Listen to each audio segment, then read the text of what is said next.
દીકરી પારકી અમાનત. માના મૃત્યુ બાદ 12મા-13માની ક્રિયા પૂર્ણ થતાં બહેન ભીની આંખે ભાઈ પાસે પોતાના ઘરે જવા માટે રજા માગે છે અને કહે છે, બધું કામ પૂરું થઈ ગયું છે ભાઈ, હવે હું ઘરે જવા માટે રજા લઈ શકું?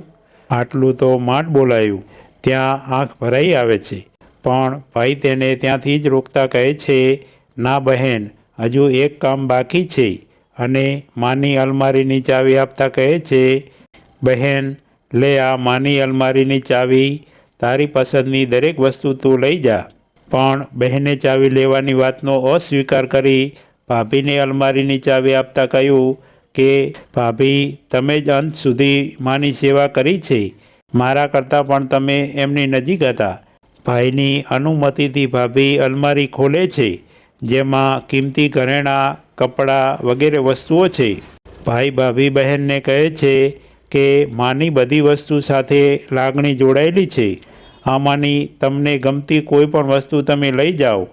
ત્યારે બહેન ભાભીને સંબોધીને કહે છે, ભાભી, તમે અંતિમ સમય સુધી દીકરી બનીને માની સેવા કરી છે, તમે જ આ ચીજ વસ્તુઓ ભોગવવાના સાચા હકદાર છો. વધારે નહીં બોલવા જતાં આંખ ભરાઈ આવે છે.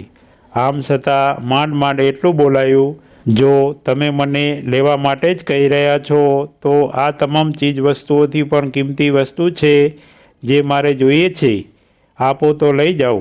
ભાઈને આશ્ચર્ય થયું કે તારી સામે તો અલમારી ખોલી, હવે કઈ એવી વસ્તુ છે કે જે તને જાણ બહાર હોય? જે છે તે તારી સામે જ છે. પરંતુ સમજદાર ભાભી તુરંત પતિને રોકતા કહે છે, તમે નહીં સમજો, એમને શું જોઈએ છે હું સમજી શકું છું. એ જે કિંમતી ચીજ માગે છે એ દુનિયાની દરેક દીકરી ચાહે છે. એટલું કહેતા ભાભી બહેનને ગળે લગાડીને રડી પડે છે અને કહે છે, દીદી, તમારી વેદના હું સમજી શકું છું. માના ગયા બાદ પણ તમારું પિયર સલામત રહેશે, એ ચિંતા ન કરો. ભાઈ ભાભીના રૂપમાં અમે માતા પિતા જ છીએ, છતાં પણ તમે માની નિશાની સ્વરૂપે કંઈક તો લેતા જાઓ બહેન. ભાભીને ગળે લગાડીને કહ્યું કે ભાઈ ભાભીના રૂપમાં માતા પિતા મળે તો એનાથી કિંમતી બીજું શું હોઈ શકે?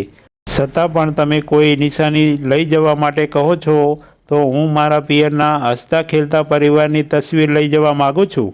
ભાઈ ભાભીના રૂપમાં મારું પિયર સલામત છે તો મારે કોઈ કિંમતી વસ્તુની જરૂર નથી, જે મને માં ન હોવાનો અહેસાસ ક્યારે પણ નહીં થવા દે.